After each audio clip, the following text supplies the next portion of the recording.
Let me get the guys up here. Let me get Willie Berryman, Eric Murphy, Bubba Hatcliffe, John Rinkin, Michael Wade.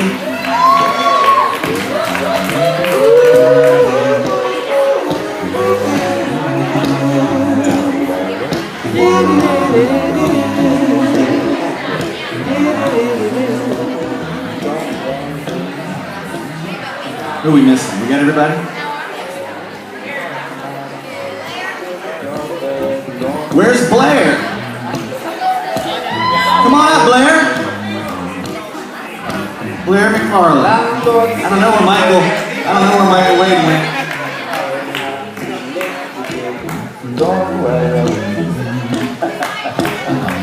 Be happy. Look at me, right now.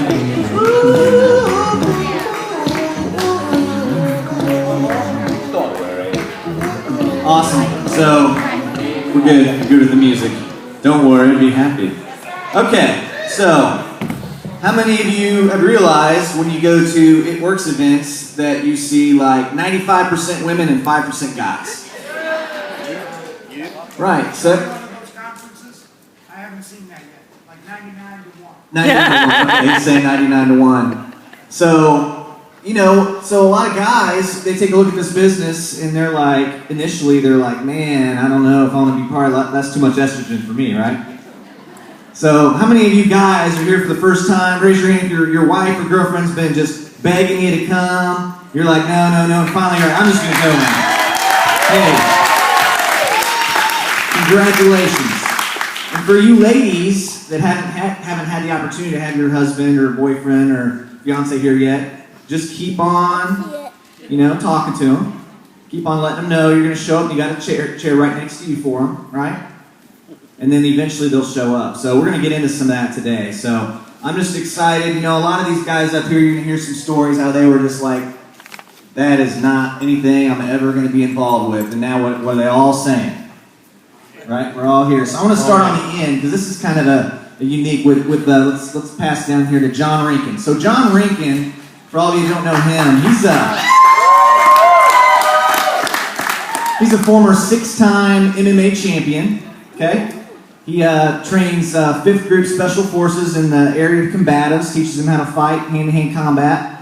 Actually has people who have joined his It Works organization who are all Army champions in combatives. Has recruited gym owners, a lot of professionals from a lot of different areas, and he's been really going at this himself. Went diamond in 2 months. So I'm going to ask you, John, first of all, what was we've been talking about this business for a while, so what finally for you made you feel like it was time to pull the plug and get involved?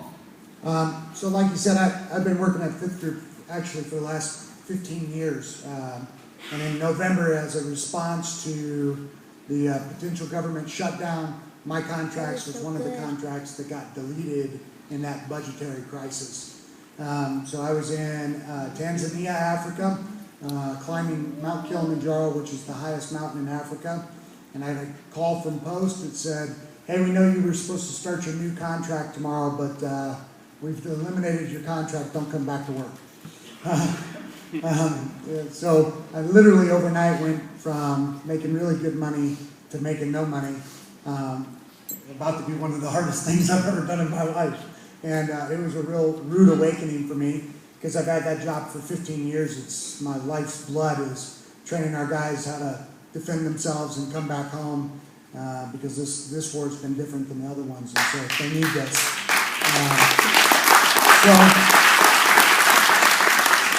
I decided I was sitting on the bottom of that mountain looking up at how far I had to go, and we hadn't even started yet, and I just said, to heck with this, I can't deal with this right now, I had to climb this mountain. And so when I got back from that, so I canceled, there's 2 parts to it, I canceled the safari part of it and just came back home to save money, but I wasn't getting any at that time now. And as soon as I landed in the U.S., I don't even think I was back in Clarksville yet. I called Chad and I was like, hey, how much did you say you were making again? And he told me at that time, I think they were making $40,000 a month. And I go, sign me up. And where do I sign up? And they had been to my church a couple of times and done rap parties, and Blair and Melody came up. And Blair, if you had preached first, the first time I met you, you probably would sign me up. I heard him at conference preach, and I was like, all right, I'm in. Where do I follow that guy? But I sat back on my computer and I didn't pay any attention. I lost like an inch and a half the first rap and could care less. So, and then with the job loss is really kind of what gave me the impetus to go for it. So. Awesome. Well, one last thing I wanted you to share is I love the simplicity of when you're out. You're just total red, straightforward guy. And so, when you're out there, say in particular gym owners, tell everybody how you go and approach a gym owner about the business. Yeah, I pretty much use the same approach for everybody, but with gym owners, I have, and anybody can grab it. It's on Chad's page. It's on a couple of different forums. I think it's on the Skin Cave or the Man Cave. But so for gym owners or professional athletes, they're all supplementing anyway. And I would tell all the females here that if you want men on your team, not to stay away from the wrap, but to start with the greens or the protein or the new you is anybody who's got military friends, you should start with like the new you or the greens for men. Because within 5 days of doing the greens, I was drinking 2 to 3 cans of Red Bull a day. Within 5 days of the greens, I stopped drinking Red Bull.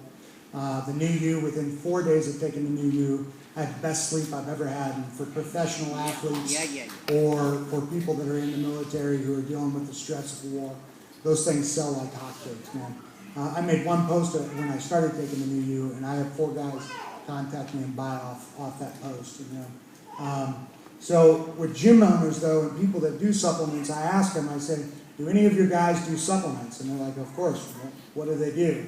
And they'll list off, whatever, protein, creatine, they give you the other stuff that you probably shouldn't be talking about, and all that stuff. They're going to tell you. And then I ask them, I just say, how much are you making off of recommending your guys to go to GNC and buy those products? And they say, nothing. And I'm like, okay, well, how about if I told you could make 15% off everything they buy? Where do I sign up? And the big difference, being a former fighter and, being in the professional training or personal training world and training soldiers and being a prior gym owner, I've seen AdvoCare, I've seen Herbalife, I've seen all those things. My thing as a gym owner, the only time I ever used AdvoCare is when it was given to me as a sponsorship as a fighter. And I used to tell people all the time, man, that stuff's so damn expensive. Nobody would buy it, unless you're already in the big times, And so I think one edge that we have over those companies that are exclusively supplements is our protein is really reasonably priced.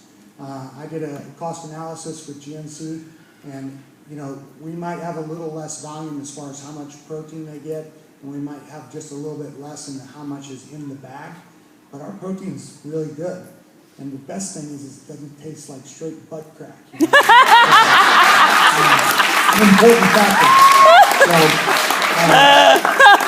So I think that if you talk about the supplements, guys will be interested, And then you can bring the wrap in on the tail end. Because guys care about muffin top too. We don't call it that, but we call it a beer gut. But, it's the same thing. But I really think that, that leading, when you're talking to people that are trying to get into shape, that are of the male persuasion, you're better off with the supplements because it's something they're already comfortable with, they're already familiar with it. Even the guy who's never spent a day in the gym in his life knows about protein, knows about creatine, and he'll listen to that. You talk about rapping and you doing all this crazy stuff with Saran Wrap. I was like, you gotta be what? I'm out.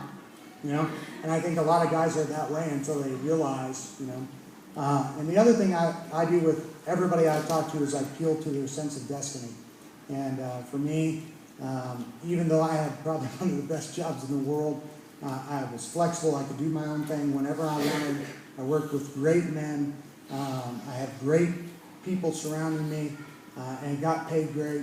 And yet the system still got to determine when I was done, not me. And so I appeal to people's sense of destiny. And do you want to be a slave or do you want to be free? When my grandkids are, 5 and 6 years old, which I don't have any yet, but when they are, and my son calls me and goes, "Hey, you want to go fishing with the grandkids? I don't want to have to check my checkbook and go, well, I want to be able to say I'll be there first thing in the morning." So.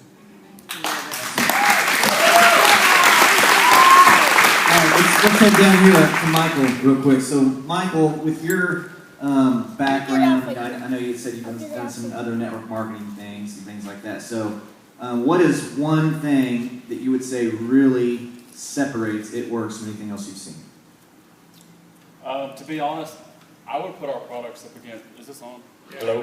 All right, I would put our products up against any other product in the market. And that really, when you get in, behind your name, you want to put a company, and you put your name behind that company, that means a lot, because if you try to recommend something and it's a bust, I mean, you only kind of get a couple, maybe one, maybe two shots. And that was one of the things that really, for me, that I felt comfortable putting my name behind it.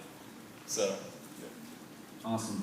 Let's go to Brent here. Brent, Ambassador Diamond Brent Hallwigger. Yeah. So when you came into this, I know you owned your own business, and so how did? At what point for you did this become a serious deal, and you wanted to really start getting involved? Well, she